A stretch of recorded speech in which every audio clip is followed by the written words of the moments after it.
Alors moi, je suis de religion musulmane. Euh, C'est-à-dire qu'à un moment donné, j'étais... En fait, on peut pas tout mélanger. C'est-à-dire que j'ai fait un déni de ma religion, un déni parce que dans ma religion, ça impose beaucoup de rigueur en ce qui concerne le comportement. Par exemple, faut pas être colérique, faut pas être impudique. Il y a plein de choses, tu vois, que moi je ne faisais pas. Donc j'ai fait un déni. Mais si tu veux, le rapport que j'ai avec ma religion, et j'en parle pas. Enfin, en fait, maintenant j'en parle un peu plus, mais avant j'en parlais pas parce que je pars du principe où la religion c'est très personnel. C'est-à-dire que tu peux me voir comme ça avec des faux ongles, tu peux me voir peut-être un peu habillée sexy, mais à côté de ça, je me suis donnée complètement à Dieu. Quand je suis chez moi, enfermée toute seule, je fais mes prières, je parle à Dieu tous les jours que Dieu fasse, tu vois. Et j'ai un rapport très très privilégié. J'ai l'impression, parce que j'ai vraiment l'impression que Dieu m'écoute. Vraiment. Comme si mes erreurs, il me les avait pardonnées. Et aujourd'hui, je suis en pleine... je suis très épanouie dans ma religion, très très épanouie. Et c'est ce qui me donne mon équilibre en fait. Quand tu dis j'ai fait un déni à un moment donné de ma vie, de ma religion, c'était par rapport à quoi? C'est par rapport à mon comportement. Alors, dans mes choix de travail, par exemple, parfois, comme on a déjà parlé, le fait d'être impudique, le fait de sortir avec des garçons sans se marier, des choses qu'on ne peut pas faire chez nous, tu vois, ou même juste s'énerver, être impulsive.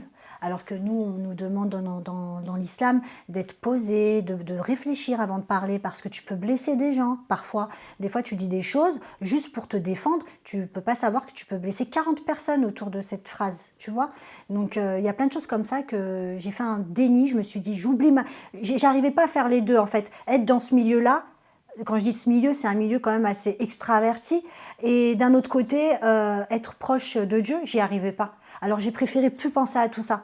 Parce que j'aurais jamais pu déjà faire tout ce que j'ai fait. C'est pas possible. Aujourd'hui, tu me demandes de refaire ce que j'ai fait, je ne pourrais pas. C'est impossible. C'est plus fort que moi. Donc c'est ça que j'appelle déni. Est-ce que ça t'arrive de souffrir? Est-ce que ça t'arrive d'avoir mal? Est-ce que ça t'arrive d'avoir de la peine quand tu lis ou quand tu vois, même aux informations, hein, aux 20 heures, ce qu'on peut entendre, ce qu'on peut nous communiquer, parfois les amalgames qui peuvent être faits en lien avec cette si belle religion? Oh là là, ça serait un débat que, enfin, je pourrais en parler pendant des jours, tellement que le mot exact, c'est que ça me dégoûte.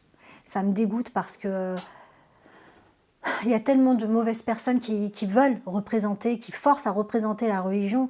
Pourquoi moi je m'étais fait aussi appeler Maëva? Pourquoi j'ai caché beaucoup de choses? Parce que j'avais pas le comportement approprié avec ma religion. Donc je voulais pas salir ma religion, surtout. Aujourd'hui, je vois par exemple, c'est un exemple, je les juge pas, mais quand je vois des filles à poil, hein, quand je dis à poil, c'est toujours pareil, c'est qu'elles sont tellement bien formées, tellement bien foutues, qu'elles ont tout qui ressort, que pour moi c'est vulgaire de se mettre en maillot de bain sur Instagram et de dire Dieu est grand, ou que quelqu'un aille lui dire Mashallah, qui veut dire grâce à Dieu t'es comme ça. Ça te choque? Ça me choque. Ah mais ça me choque. Et quand je dis que ça me choque publiquement, t'as toujours certaines personnes qui vont dire et toi. Mais moi, à l'époque où je faisais des trucs peut-être choquants, je m'appelais Maëva. Et je parlais pas du tout de religion. Mais jamais tu m'as entendu parler de Dieu quand je faisais mes conneries. Parce que ça va pas avec. Aujourd'hui, quand tu as du recul, tu as des gens qui se disent qu'est-ce qu'elle dit? Elle dit Hamdoullah, Ramdoullah, Mashallah, voilà, alors qu'elle est à poil, elle fait n'importe quoi, elle est remplie de chirurgie, alors que la chirurgie esthétique, c'est incompatible avec la religion. C'est incompatible. De plus en plus hein, de candidates et de candidats de télé-réalité parlent de la religion, Bien sûr. de leur conversion. C'est ça que tu pointes, toi? C'est Oui, ça? oui, c'est la mode pour eux. J'ai l'impression que c'est une mode. En fait, justement, il faut te cacher. Si tu es toute nue, si tu as envie de te mettre en maillot de bain, si tu as envie de faire n'importe quoi, de sortir avec plein de mecs dans une télé-réalité, si tu as envie de, je sais pas, de faire de la chirurgie, mais laisse Dieu en dehors de tout ça. Ne parle pas de Dieu. Laisse Dieu tranquille, parce que Dieu, il n'aime pas ce que tu es en train de faire là. Il n'aime pas du tout. Et tu es en train de représenter Dieu avec cette image-là. Ah mais non, ça me choque. Et c'est pour ça qu'après, ça touche le monde entier. Tu dis, attends, c'est ça, il y a des chrétiens, par exemple, qui sont 10 000 fois plus discrets que certaines musulmanes aujourd'hui à la télé, ou musulmans. pareil, hein, que ce soit les femmes ou les hommes, ils n'ont pas du tout, je ne dis pas que moi-même j'ai un bon exemple, hein, pas du tout, mais au moins je suis un bon exemple de repenti. Au moins, aujourd'hui à ma communauté, je leur montre que oui, on peut faire des erreurs, oui, on peut faire n'importe quoi. Mais le jour où je me suis rapprochée de l'islam, c'est là où j'ai arrêté de faire n'importe quoi. Donc du coup, c'est un bon exemple, parce que tu dis l'islam te permet de redevenir propre, entre guillemets. Mais tu ne peux pas te permettre de faire des choses sales et en même temps de dire je suis croyante, je fais le ramadan. Mais non, tais-toi, moi-même qui maintenant je suis bien, enfin bien dans ma peau et que je suis un peu plus pudique et tout ça, je ne parle même pas beaucoup du ramadan, je ne parle même pas de tout ça. Mais les gens, à la télé et tout, ils font que de parler de ça comme si c'était une mode.